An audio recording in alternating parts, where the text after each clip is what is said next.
All the roads are winding. Welcome to the show, Naomi. I should say welcome back because you are a multi-time guest, everybody. Oh my god, I'm such a nerd. Are we on a game show? Can we play? Know, right? Hey, find your truth. So, hi, welcome back. Hi, thank you. It's so awesome to be here and to be with your amazing community. Hi, Thanks. everyone. It's always a pleasure to sit with you. And, you know, for folks who don't know you or us, our relationship, Naomi and I have sat with each other for lots and lots and lots and lots of time and co-created together and cried and laughed and played and everything. Dear soul sister, for sure, for real. Yes, for sure. So really excited always. So okay, I'll just like talk about that the whole time of how much I love. That sounds great. And then whenever I'm depressed, I'll just come and listen to that show. And then when everyone's like, I'm not sure about Naomi, I'll be like, just listen to Natalie. You're She like, prattled I got on this. about me. Thank goodness. It does good for the heart, you know. I know, right? We'll have an honoring ceremony today. So, would you like to lead us on an invocation to set the space? I would be so honored. So everyone, my loves, welcome, welcome, welcome into the space. Welcome into this moment in time. Welcome onto the land that you stand or sit or lay. Welcome into this body. Let's just call the breath in to deepen. Breathing into belly, into heart, into front, into back, into side to side.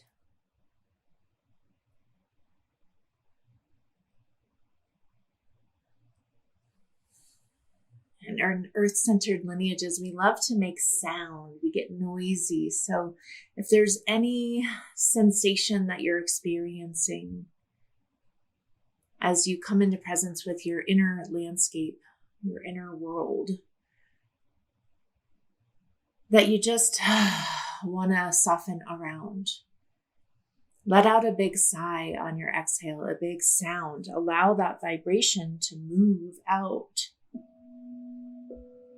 through the mouth. And feel how that sigh or that sound like grounds you and sinks you into your bones, into your body a little bit more deeply.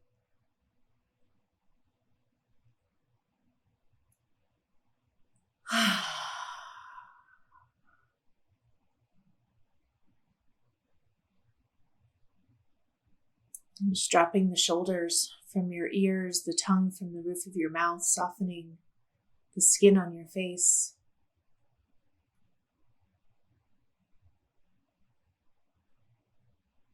As you welcome the breath, nice and slow, full deep breaths in and out.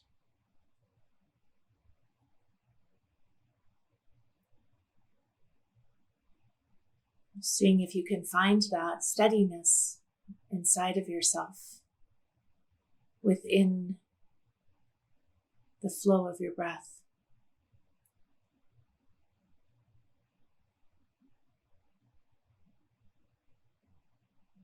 Soften the forehead, soften the mind, the thinking mind.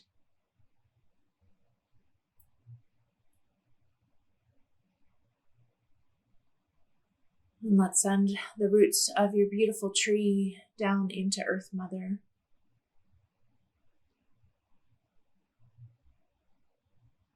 Moving through the earth, deep, deep, deep down.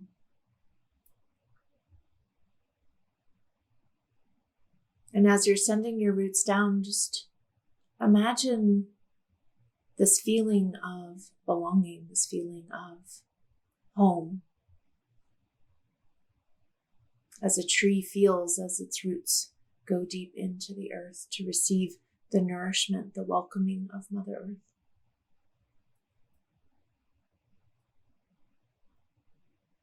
And you can even begin to imagine your most favorite place in nature and how being in that place makes you feel inside of yourself. And begin to breathe that energy in and up the roots of your tree. Breathe it into your bones.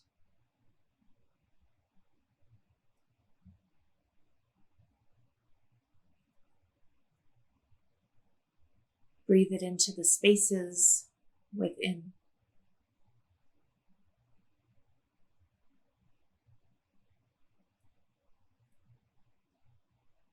Three-dimensionally, filling yourself with the energetic resonance of Mother Earth, of home, of belonging, of that feeling that your favorite place in nature brings to your heart, to your body, to your spirit. And let's radiate that out into your energetic field in all directions, rooting to rise.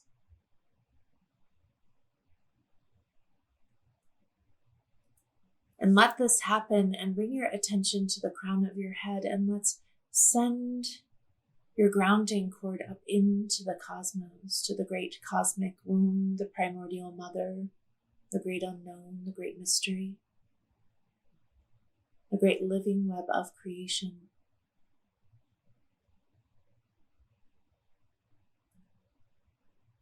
You might find your star seed family, your galaxy. Just find your place to ground into the cosmos, to your center star.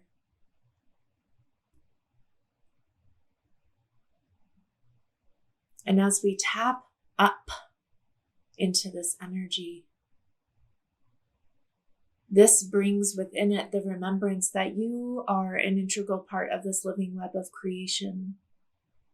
This is the remembrance that you are not separate, that you are here having a very human experience, spirit in form,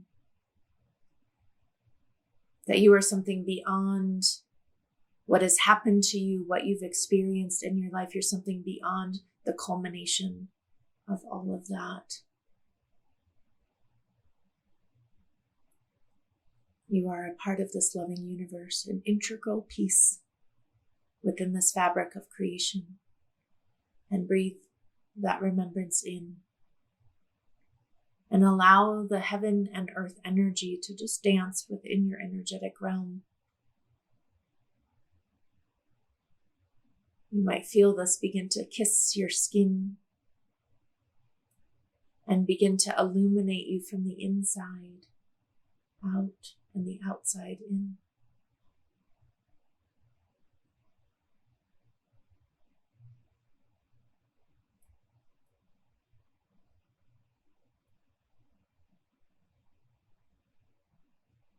Just welcoming all that you are.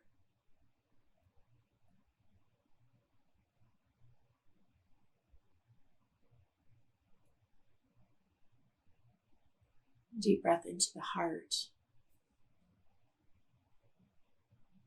into the womb. For those that don't have a womb, just breathing into your hara, your energetic womb space, the center of your pelvis. And let out a sigh. This sigh is a soft sigh, a sigh of relief. The way you feel after laying on a beach under coconut trees, listening to the waves. And from here, just giving thanks, cultivating gratitude for this sacred earth, for this sacred life, for this wild journey. Giving thanks to all your helping spirits and guides in all their forms, and the ancestors of the land where you lay, where you stand. Cultivate gratitude in your heart. And just radiate that gratitude out into your energetic field. Let this be the song that your energy sings.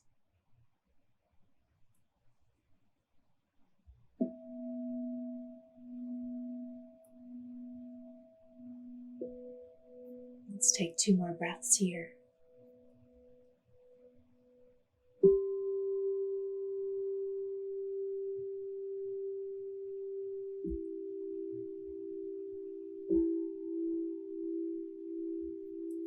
And bring a gentle smile to your face. An upturn of the corners of your lips. Welcome in the light and the lightness.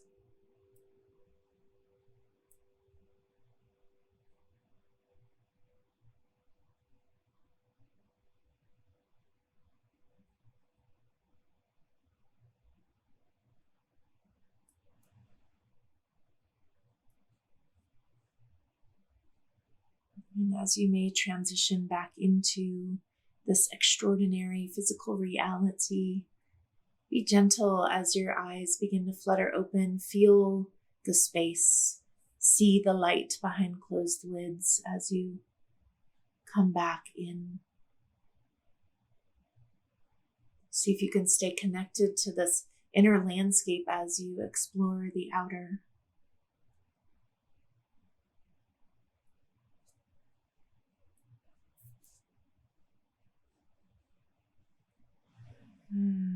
Thank you, Naomi.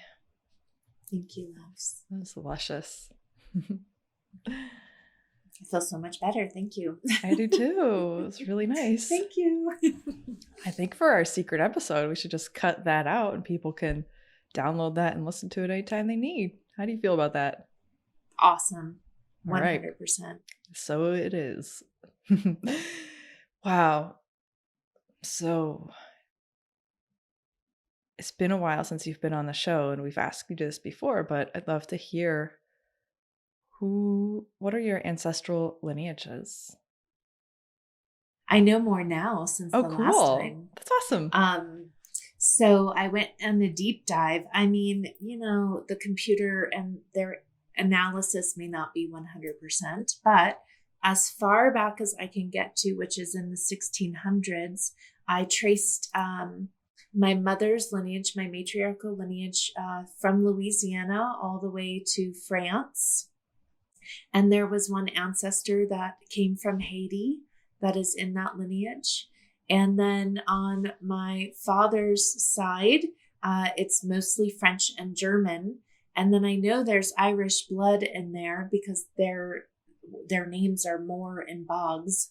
And so I know there's Irish blood in there and Scottish, but I can't get back far enough, but I know that it's there in my cells. I can feel that. But I was surprised to see how French I was and how unintuitive French is to me. I really, really, really want to speak it, and I really, really can't. Maybe you just need to learn how to speak Cajun. Yeah, seriously, there's this guy on TikTok who speaks French he speaks English in a French accent. Uh-huh. And I was like, I actually think that will be easier for me because I can start to hear the accent and the way that we would speak it and our inflections, And so I was like, oh, maybe I can start to understand the whole stuff through speaking, It's more like it's because our language is very, gosh, I am not a linguist, so I'm not even going to try to describe it in any terms, but that are official. But there are other languages that are more about the tone. I mean, like Chinese, for instance, or Mandarin. That's more about it's got that tonal, and we're like, tone kind of matters, but there's so much meaning. You can have a completely different word based on the tone, and sounds like, while French is still rooted in Latin, same as English, there is a certain energetic feel that comes through that tone, sounds like. And the way they use their tongue, mm-hmm. I'm like,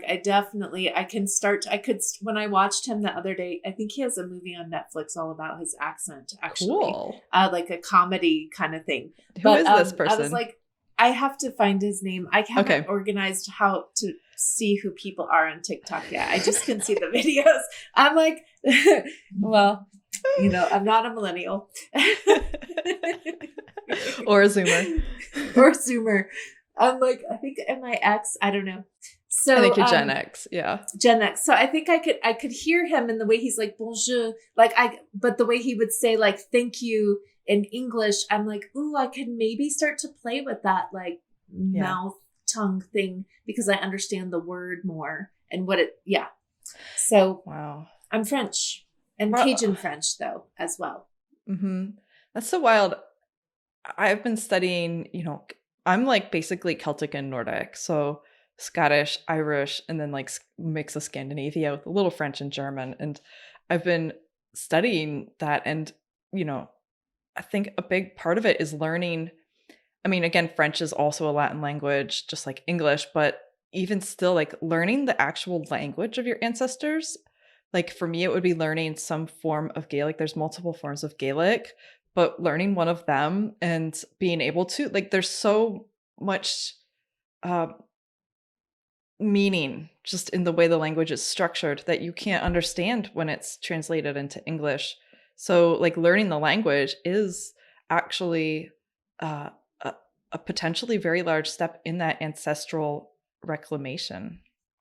I really want to go to France. I think there's also a little Portuguese in there as well. And I want to go and immerse because I'm very tonally sensitive. So I need to be around it. Yeah. So when I hear the app, when I try to, learn it online or something, that the tone of the computer voice, I can't mimic that. I'm a mimicker. So if I was surrounded by it, I'm curious how much would, through osmosis, right, shift my ability. Yeah. And then Cajun French, I love adding that part in because it means I got sass. I know. Well, we know you have that in bucket loads. There's like, a truck full of that. And I like spicy food. Yeah, I know. You're always telling me about your like Cajun ancestors you're uncovering. I'm like, girl, I'm not surprised. Through and through. Yeah, that's awesome. So where are you in the world right now as we record, and who are the indigenous people of that land? Thank you. I am currently in Boulder, Colorado. This is the Arapaho, Cheyenne, and Ute territory. Beautiful. So, okay. We have, as I mentioned before, if you want to learn more about Naomi, she's been on the show multiple times. You can go search Naomi in the podcast feed. It'll come up. So I'm going to jump in here with a question about, you have been holding ceremony, facilitating people's healing paths, and working with plant medicines, working with all kinds of spirit medicines for decades, and helped tens of thousands of people. I mean, you have a lot of experience. And so I want to go back to specifically when and how did you hear the call of cacao as a plant medicine to come into relationship with?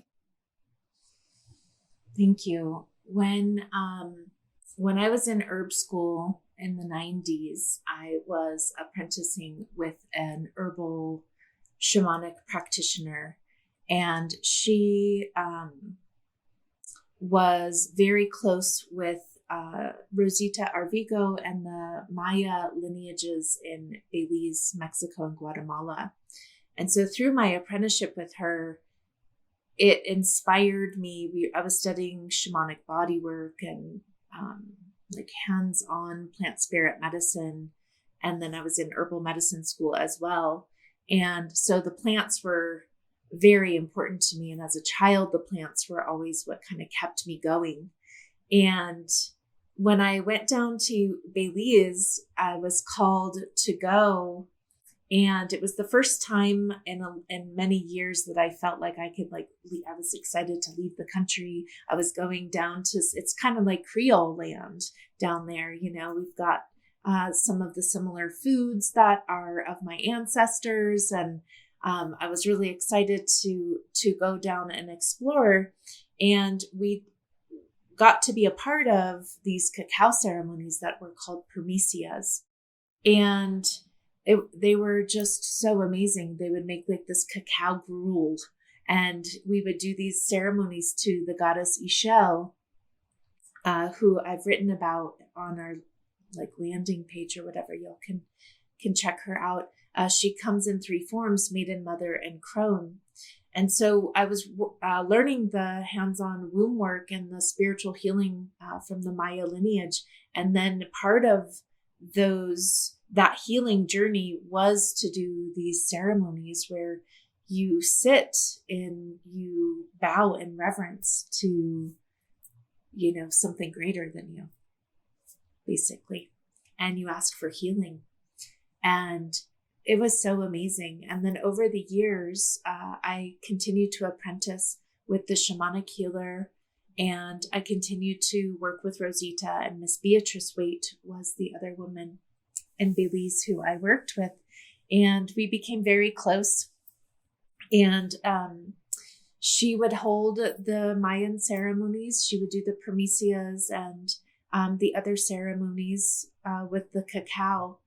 And when I was in Colorado as an assistant to the practitioner I was apprenticing with, my job is to assist. I'm basically their bitch, is what that means. That's what it really means. So I am at every ceremony. I'm at every session. I'm fully immersed in all of the experiences. So I got to experience and witness hundreds of cacao ceremonies from a very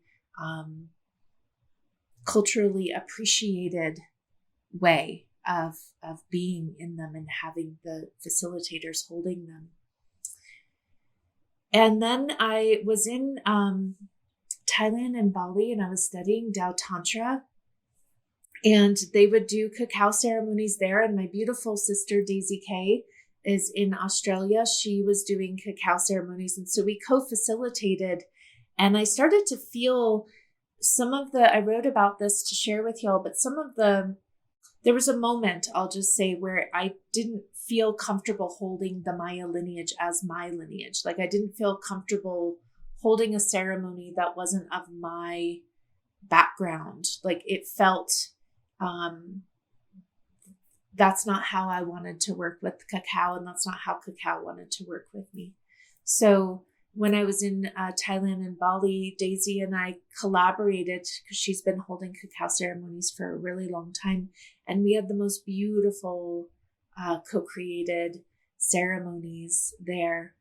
And being a plant person and an herbal nerd, intuitive, the spirit of the plants, after you've been in relationship with them for so long, start to just share with you what they desire. And so and then I was also initiated as a priestess for Ishel from the Maya lineage. But honestly, the lineage also felt very unwell. And so I got to have this experience of not being ever, as a young kid in the home life that I had, not really feeling connected to my family or my ancestors, like at all, to having this invitation to be a part of a culture, to be a part of a lineage, felt really special to me at the time. In terms of this Mayan lineage? Yeah, in terms of the Mayan lineage. Like I didn't have home. I didn't have lineage. You shared with me that you're working, assisting, apprenticing, and that the what's their official term? Healers, facilitators, shamans? Shaman. Okay, so that their children and family didn't want to learn these lineages, and so they asked you if you would learn them. So yeah. I don't know. I thought that was wild. I was like, wow, there's so many dynamics of, why. I mean, and of course, like probably there's aspects of like, well, their children might not have wanted to learn that because, in terms of a capitalistic culture that's kind of taken over the world at that point, not kind of, totally taken over the world. It's probably not as feasible for them or something. There's like capitalism in one way is like, you should give up those lineages and move and do something industrial, technological, or like move something in the city and urban. So there's so many weird factors going into it. I'm just fascinated by this too. Yeah, there really is a lot of factors that go into it. And it's sort of like if I had a kid, they'd probably turn out to be like a lawyer, you know, or like a basketball star or something. Yeah, you know, Sports. I'd be like, I'm all like, la, la, la. And they're like, I'm going to like become a realtor, you know?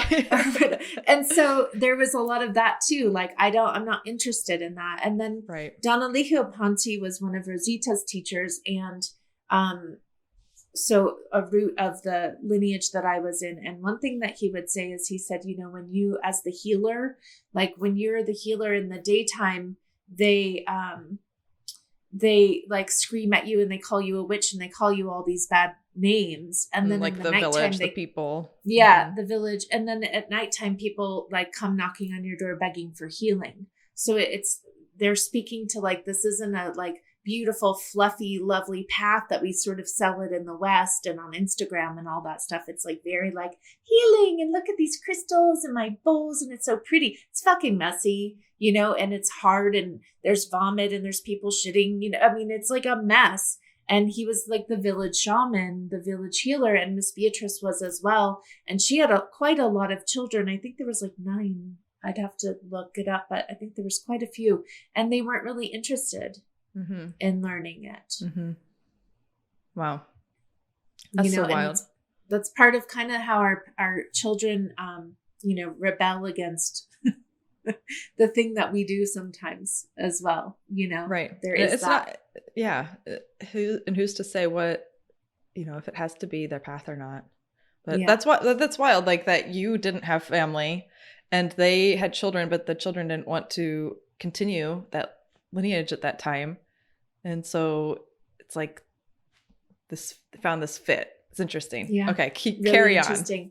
So what I noticed about not having my own connection to my own ancestors is like when I'm doing ancestral healing, for me, it was very vapid. It was like nebulous for me to try to connect to like, what are the ancestral wounds that are perpetrated through my body or my behavior or my belief systems, because I don't really know. You know, I don't know my mom's side of the family, really. I don't really know.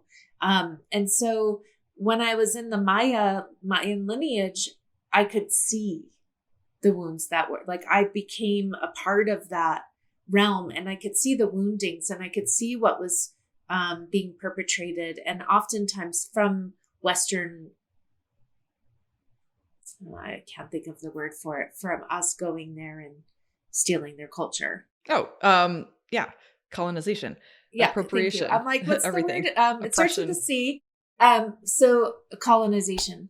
Yeah. And so I can see that like it created a lot of separation and it creates like a dynamic with who has money and who doesn't have money. And it creates like a lot of poverty. So I could see that, you know, my friends in Belize who were from there and Belizean, like their house got burned down because he was like marrying a white girl, like lots of just a lot of sort of not well behavior manifesting. And so I ended up seeing that within the dynamics of that healing community as well, which was part of why I had to step away from it.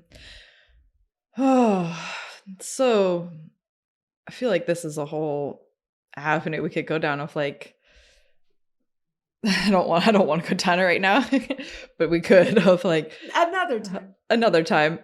Yeah, just how, you know, because I think a lot of these indigenous lineages get romanticized, but, you know, which it's true. There's so much wisdom and healing and we need to listen. And then there's so much that the colonization has done and the impact and the effects and how that's affected the lineage itself. And I'm not here to judge or shame or blame. I'm not an expert. I'm just saying like there's so much happening here and I don't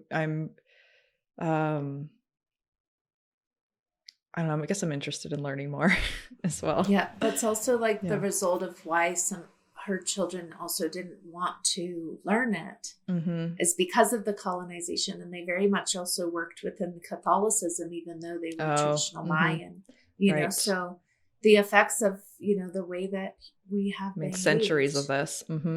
That's so wild. I mean, it's so cool Colonization. that now there are people in these ancestral lineages who are interested and who want to heal, and like the whole land back movement and everything. Like, I think this is so inspiring because I'm so curious about like, well, okay, what are the kind of new lineages coming up? Like, we've had to like, as Celtic people, as myself as a Celtic person, a lot of our lineage is just erased. Like, we have bits and pieces here, but it's erased. So we're really having to connect with that, what we know, and bring together some intuitive guidance and guidance from spirit, guidance from the land, guidance from the plants, and from the rocks and the elements, and bring together like, okay, what is this? How do we embody a new lineage? How do we really create what's being called for in the now? Because this is unprecedented time. Which I feel like the answer is like listening. Yeah, definitely. Because we tend to do this thing like, let's see if I can trace what I wanted to share with what you were saying. How do we like honor the lineages from which we've studied and be in appreciation? And then how do we carry what wants to be carried forward as medicine keepers, wisdom keepers, earth keepers, like whatever your beautiful gift is, your magical gift. And I feel like the biggest answer that I hear is like, listen, because like cacao, the plants, when we learn how to attune ourselves to listening and we get out of the way, the plants will tell you. The plants will speak to you. The plants will share with you. So we were back to cacao. I started to see all these ceremonies that people were doing and out in the world, like, dance, ceremony, cacao ceremony. And it was like, I would see them like cacao ceremony and meditation, and then cacao ceremony and sound healing. And every time I just would get this ooh feeling inside of my body. And I was like, I actually, y'all, don't even like eat chocolate. Just, I'm like not even like a, chocoholic. But cacao came to me and it was like, ceremony. And these ceremonies, and can you help people to understand what my medicine is? And it's not that I have a special gift. I just also happen to be a ceremonialist. So I understand how to listen to the tools that you're working with, right? There's no agenda. When you're not listening, you have an agenda. Mm-hmm. You're projecting. When you think you're not listening. Yeah. You're like putting your desire and your will onto something. But nobody loves having somebody else's will put onto them. That's not sovereignty. Maybe not. Maybe some, there's probably some kinks out there that people love that. Yeah. Usually with consent. Yeah. With consent. There we go. Yeah. With consent. Yeah. Yeah. So you were hearing this, how did you hear it? Like, were you hearing it like in your mind, in your heart, in your inner ear? Like how's it coming through for you? I hear through words. Okay. I hear words usually, and it's very clear words. It's not like thought thinking. I'm one of my strongest is clairaudient. Mm-hmm. So I will hear the message. Like if I'm in the shower, this is a great little story. If I'm in the shower, be in the shower with me. I was in the shower last year and I was house sitting somewhere as I was traveling, and I heard this, help me. And I was like, what is that? And I looked down, I looked around, and I didn't see anything. I saw like a piece of brown in the drain, but it looked like a stick. And then I heard it again and I was like, oh, and I went down and it was a little beetle. Oh. And I was like, oh, I'm so sorry. And I dried him off, and we hung out for a while until he survived. And then when I'm swimming in pools or in the ocean in Hawaii, I'll hear, help me. And it'll be like a bee stuck in drowning in the water. So I hear it. It just do this. And I'm like, okay.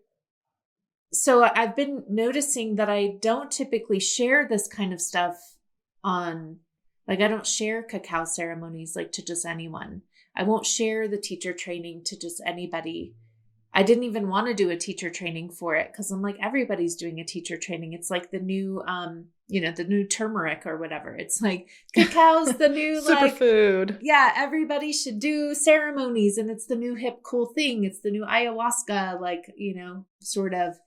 And I just am not really a big fan of trends, because oftentimes when there's trends, there's a losing of the essence of the potency of it. Like turmeric isn't actually for everyone, it is rather drying. And so it can affect your yin energy, right? So lavender isn't for everyone, and it doesn't help everybody, so when we generalize, I typically, I don't know. There's a lot of nuance that gets lost.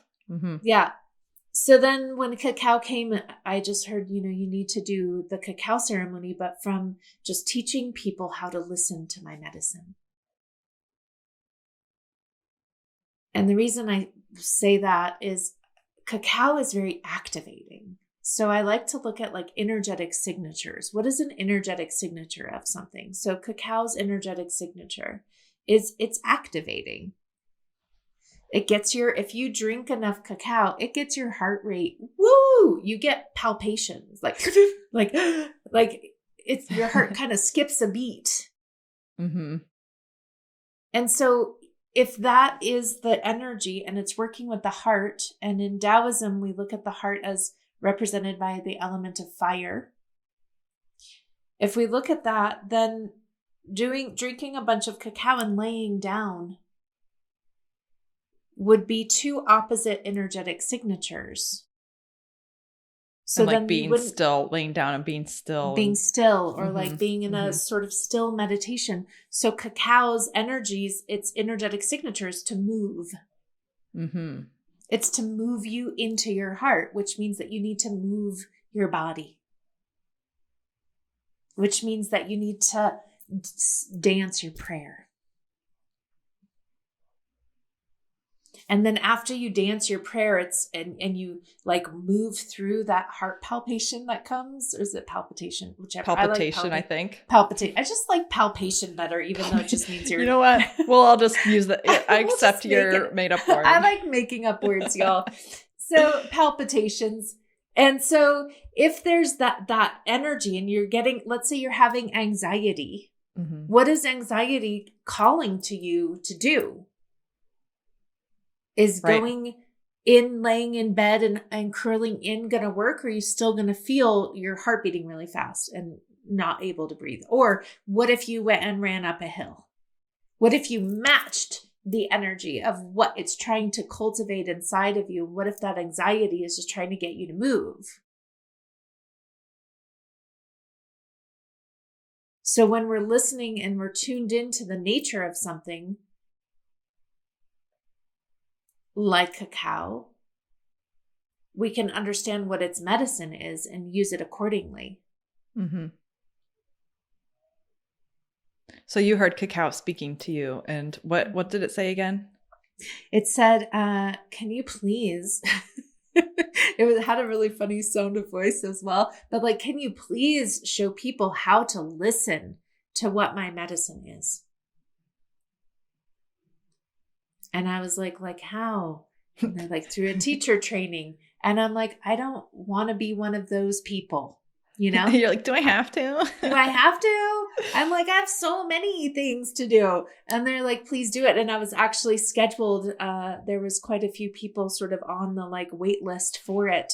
But I kept feeling a resistance to paying the deposit on a location. And I'm glad I did, because COVID happened anyway. Mm-hmm. Yeah. And then I keep hearing like people will ask me, can you do a cacao ceremony? And I'm like, no, I don't know. So you have some inner resistance to it. What's that inner? So there's like the trendiness, and you don't want to be kind of labeled in the trend, but what else is in that inner resistance? There's also, I'm white. I'm a white girl. But more than anything, I think it's, Will you ask me that question again? There was another answer that came. Yeah, sure. What is this resistance? The resistance to sharing cacao. It's also that the way that I work, if y'all who know me, I typically go really fucking deep. So I'm not a surface person. I'm not like, oh, let's like just, do this and this and this. I'm like, woo, so when I hold space, I'm going to hold epic, impeccable space. And I think have felt some resistance to like advertising it, because in the advertising, you do have to speak to people's like, I want to do, this teacher training to become a facilitator of cacao, or I have some resistance to like how it'll be received as well. Interesting. I wonder if like even this is like my marketing hat coming on. I'm like, I wonder if there's like an unmarketing you can do and just let the cacao speak, Well, I've had like 17 people have applied. Oh, wow. To do the training. There you go. Maybe you don't even need to advertise it. But also it's an in-person thing. There's that. It's an in-person thing. For the training. For the teacher training. Mm-hmm. Yeah. And COVID's kind of put a damper on that. To teach you how to hold ceremonial space, I need to be with you in ceremony. And you need to be in the ceremony like for days and days and days so you can have the experience and truly know that medicine the way that you know yourself. Yeah. So that's for teaching, facilitating it. But still there's just putting on, just offering this ceremony and how are you, we're doing a cacao ceremony. You're doing one with Earth Speak and we're going to do it online. And so, I mean, there's been cacao's been calling to you. And I think we heard it too. And we're like, hey, you want to come do this with us? And so you said yes. And what's coming up around this for you now? I am really excited. One, it's much easier to share this medicine in virtually for yourself. What do you mean? Like you're doing the cacao ceremony for your own healing. Oh, okay. So guiding everyone through their own healing virtually is what I do all day. Yeah. I'm like, I got that part. And then there's been a couple of ceremonies this year that I've done virtually that I've never done virtually that were, I think that this is the thing I was trying to get to earlier. I tend to just like hold a lot of the ceremonial teachings. I have a mystery school, and I hold the teachings really, really close. And I do notice like some tendencies to not write a lot about it or share a lot about the teachings, because these are the oral traditions that were passed down generationally. And sharing them on social media, I've noticed sharing in general, when there isn't a container that's being held, it doesn't feel right. To just kind of like relationship to put them out there.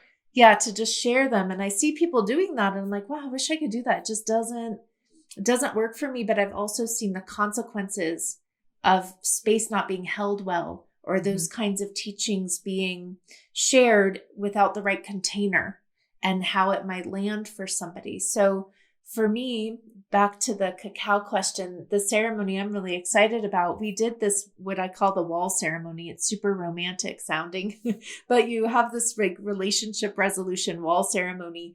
And usually in real life, like we do the ceremony and everyone's crying and there's snot and everyone's like laying on my lap. And I have like 6 to 8 folks just like laying on my lap, and I'm holding space for the ceremony, and it's like epic and it's so amazing.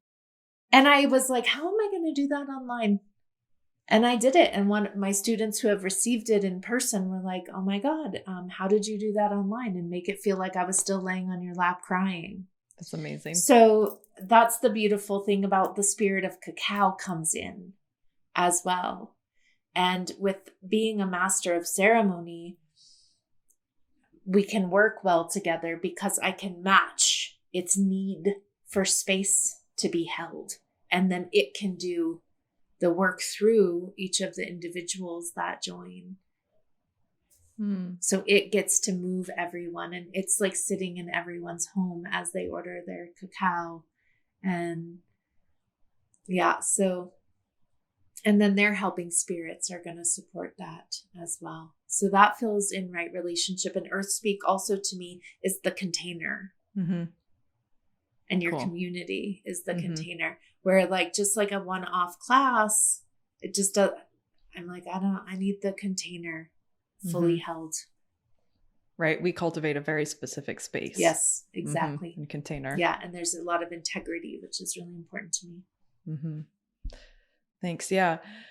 So you hear a lot about, I've heard a lot, I have sat and been in a cacao ceremony, and I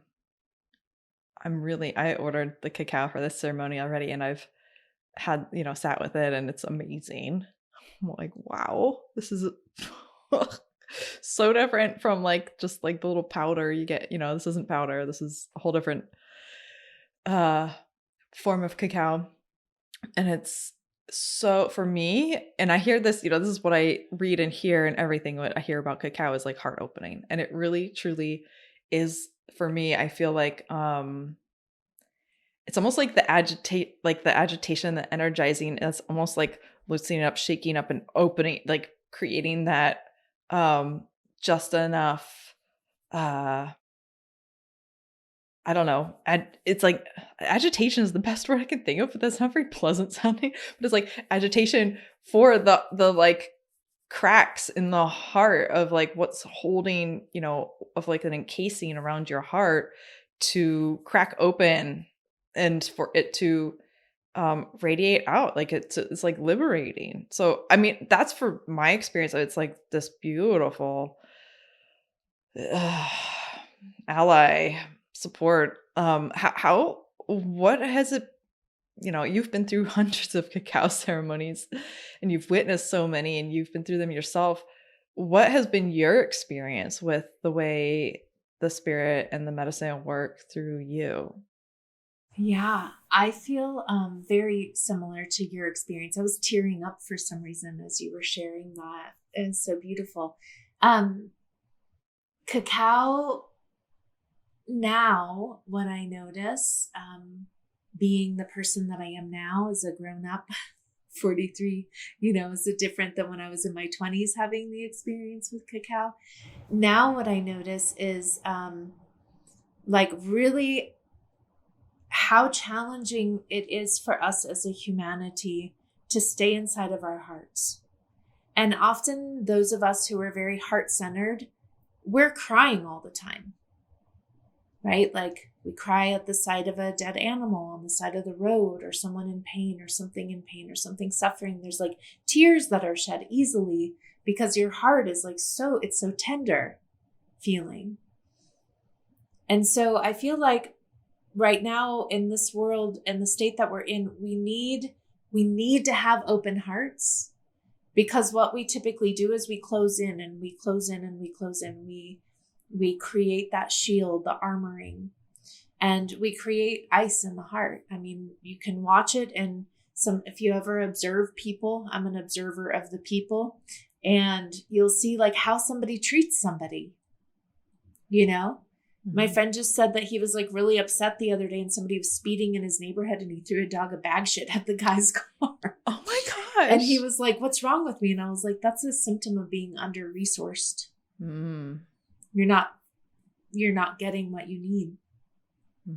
And most of us, when we don't get our needs and all the traumas we've experienced, the life that we've had, we get disappointed, we get hurt. It's another ice in the heart. It's another shield protecting the heart space. And I think it's so important that we have open hearts, but we have to know how to open our hearts and to be in right relationship with an open heart.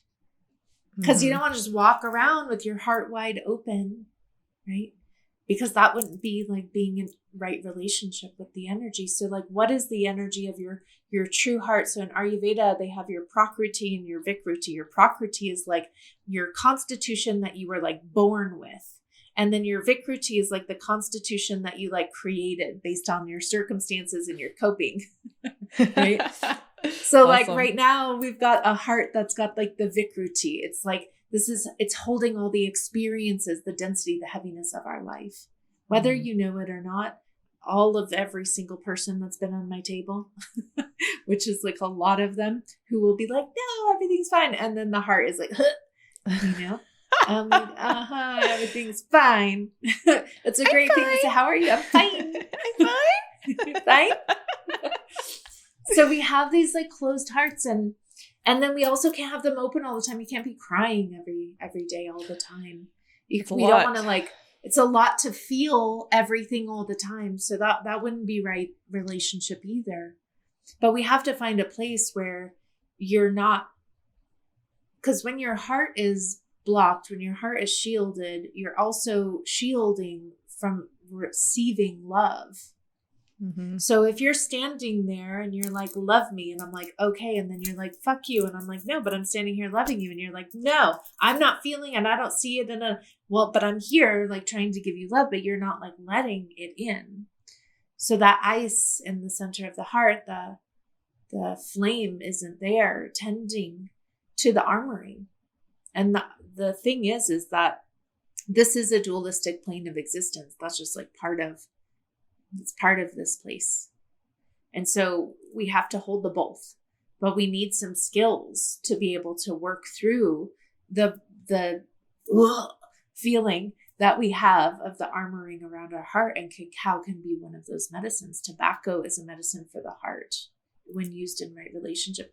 Hawthorn berry is a medicine of the heart. Rose is a medicine of the heart when used in right relationship. We have so many different plants and stones and right that are to help us, the different elements we can call upon to help us to melt the ice of the heart, to soften the shields.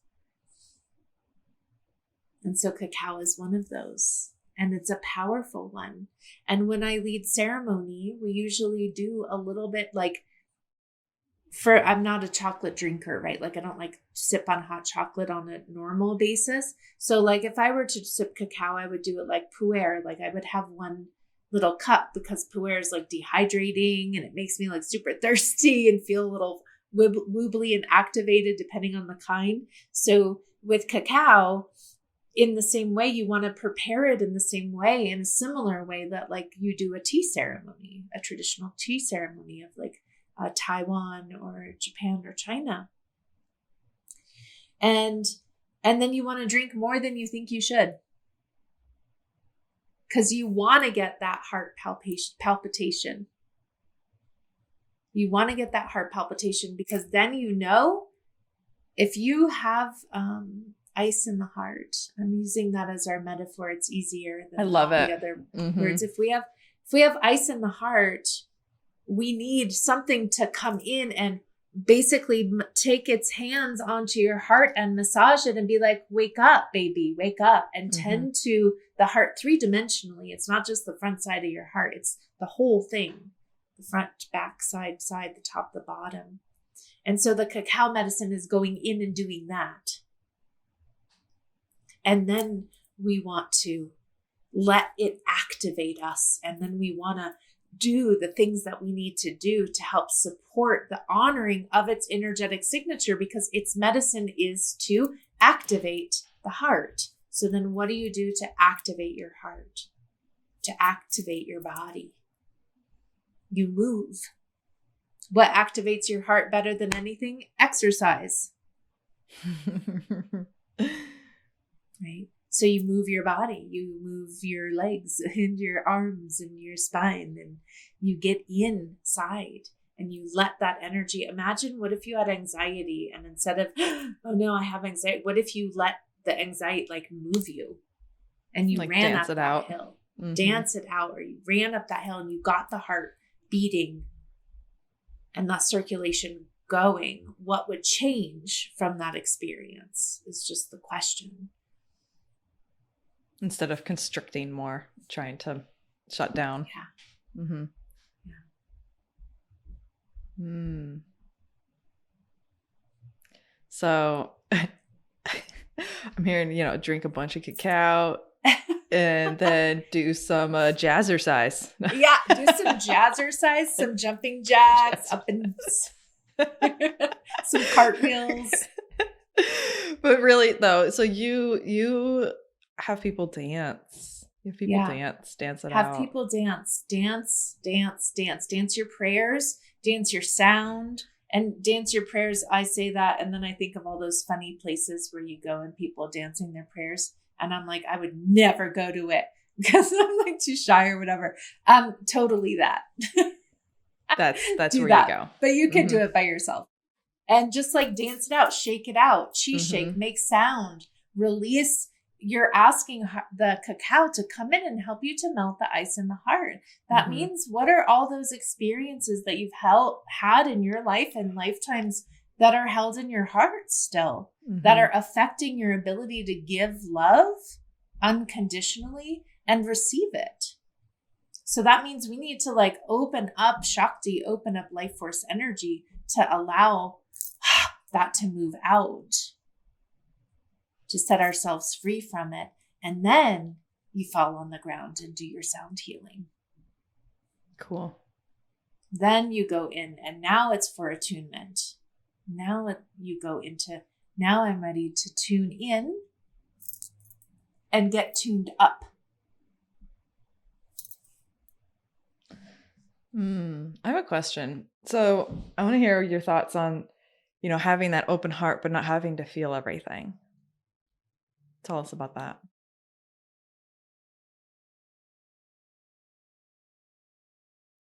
There's a saying that you have the capacity to breathe it all in and to breathe out love. What if that were true?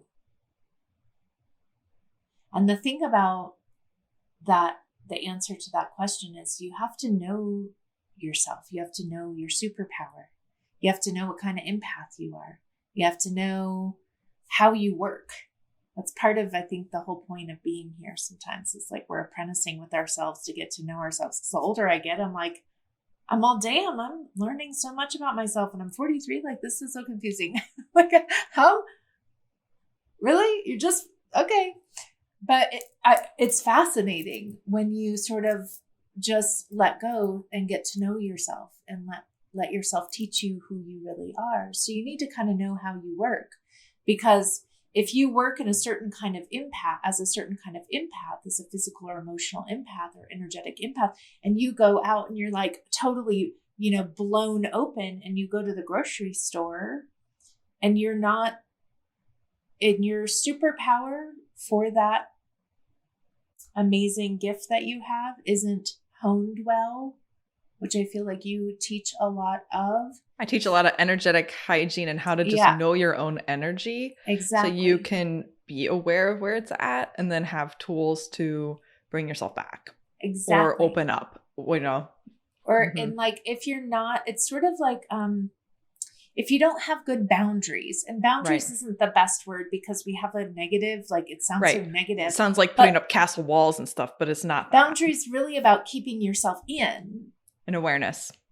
And so what if you were to go out into the store without any boundaries? You're going to be susceptible now to everything. It's like going outside in the winter naked and going for a hike. Like, you might be more susceptible to like some sort of like immune issue, right? To cold at some point. So we're looking at that. We're like, okay, so if you know that you're a highly absorbing person, and we don't want to absorb energy that isn't you, because you're meant to run on your own energy. I'm not meant to run on Natalie's energy, right? We're meant to run on our own sovereign energy. So then when you go out into the world, you can attune yourself so that you're not closed down, but you're in a state of resonance. And when you're in resonance, when you're in your vibrational frequency, you radiate your energy, and then you are more able to feel and to give and receive without taking it all in and or taking it all on. Mm-hmm. And usually when we're feeling one of those ways, I like to think of it as it's a symptom of being under-resourced. Whether you're absorbing everybody else's stuff and you're not being good with your energy hygiene, or you're not doing the practices that you know, or your heart does feel really closed, or you feeling really like closed off to the world, it's a symptom. That's a symptom. It's just letting you know something. It's letting you know that you need something. Some sort of something, some care, some rest, some whatever. Spiritual prescription. Be witnessed. Some sort of prescription. Wise womb medicine prescription. That's right. Beautiful. So you dance it all out, and now the energy's moved through you and you're able to attune. What's happening in that phase? Honestly, it's almost like you dance it all out so that you can finally feel yourself. It's dancing off that thin ice that's around your heart, dancing it off. You're warming up, melting it, dancing it off, so then you can tune into what's there beneath the ice. And you can tune into what's there and tune into yourself. You're now connected to life force energy, to Shakti. You can, if we stood and shook for, 10 minutes and then you lay down on the floor, you're going to feel Shakti. You're going to feel like little effervescent bubbles, right? And that's Shakti. That is life force energy. And then it's clearing your meridians as you're doing that. It's clearing all the places where you've created, knowingly, unknowingly, life, whatever, have created blocks to life force energy, which is the root of most disease. Inflammation, which blocks Shakti. And so then we dance it out. We activate the Shakti. We activate the heart. We dance it out. We dance it out. We dance it out. And then you rest. You lay down. And you feel. You feel. And then when you feel, you just let yourself, my loves, we don't really like feeling that much as a human. We're not really taught how to do so well. Most of us cope instead of feel, distract or avoid instead of feel, dissociate instead of feel. And so you feel yourself. And then depending on the ceremony and depending on the people, and it's always guided. The thing about it is ceremonies are also always guided by the group that gathers. So when we look at like marketing hacks for me, I'm like, it's really challenging for me to like say this is what it is, because then I can't meet the energy as it is. You have to have no agenda. I'm like, having no agenda and marketing yourself is like very, I'm working on it. A lot of people feel this though. I mean, this is the, how do we speak to what it is without locking ourselves into this promise that it becomes restrictive of what actually wants to come through. Yeah. Yeah. Because every time, like if I teach at like the resonance ritual membership, one of the classes, I was like, we're going to do the art of kindness. And I wrote about it all month. And then when class came, that's not at all what I wanted to talk about. It was all talked out. There was nothing that wanted to come through related to that. And then I was like, oh, but I now have to do it because that's what I said. Oh my gosh. My word, But so what, depending on the type, I'll sometimes do fire ceremonies and we're dancing with the fire because cacao and fire, they work very well together. Their energies are symbiotic. And then we do a sound attunement or some sort of attunement that is now creating the resonance, attuning your resonance towards what it is that you are ready to receive. So there's many parts to prayer and to the healing journey. And one of them is what you're getting clear on what it is that you're there for. And then if you're asking for a healing, you need to be clear on that. And then you need to make room for the healing to happen. Like there needs to be that spaciousness given so that you can receive what you've asked for. And that's something that even in prayer that we forget to do. Right. We forget Always just to putting open. out, and forgetting to make that space. Mm-hmm. Yeah. Yeah. So we'll do a similar flow when we do our cacao ceremony. A similar flow, a little bit of movement and some sipping and connecting to the spirit of cacao. I think that was also the piece of doing it virtually.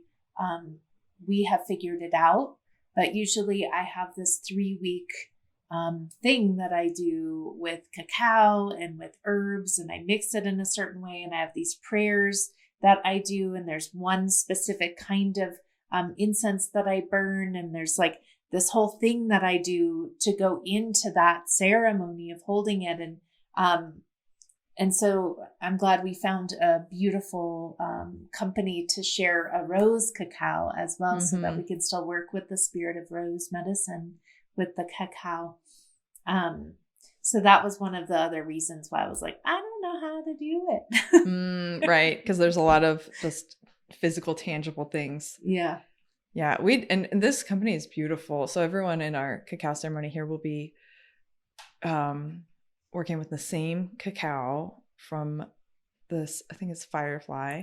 And they work very closely with the farmers at the source for, fair trade and for the process and everything. I mean, it's like they're very honoring and supportive of these Indigenous people who are growing and tending to this medicine. So I'm excited about that. And we'll be giving a portion of the proceeds to the people who tend this, who tend to the cacao plants and lineages as well, to help support, to help support and honor, especially as people who are benefiting, who are, part of this capitalistic system and receiving this medicine, also helping support those people who are Indigenous to these lineages as well. So yeah. It's so beautiful. Really beautiful. Such a powerful medicine.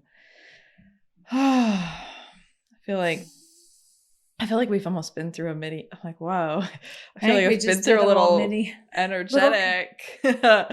Oh, where do we go? So are there any final messages from the cacao that want to come through, just as we invite people to experience this with you and with us and each other?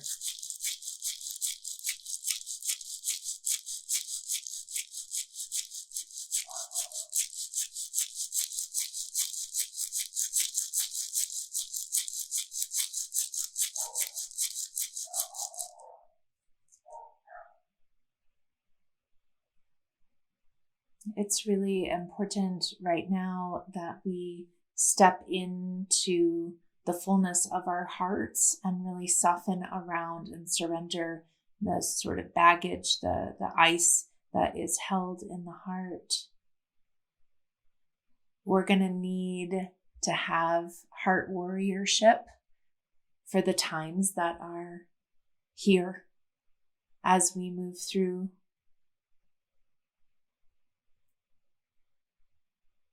And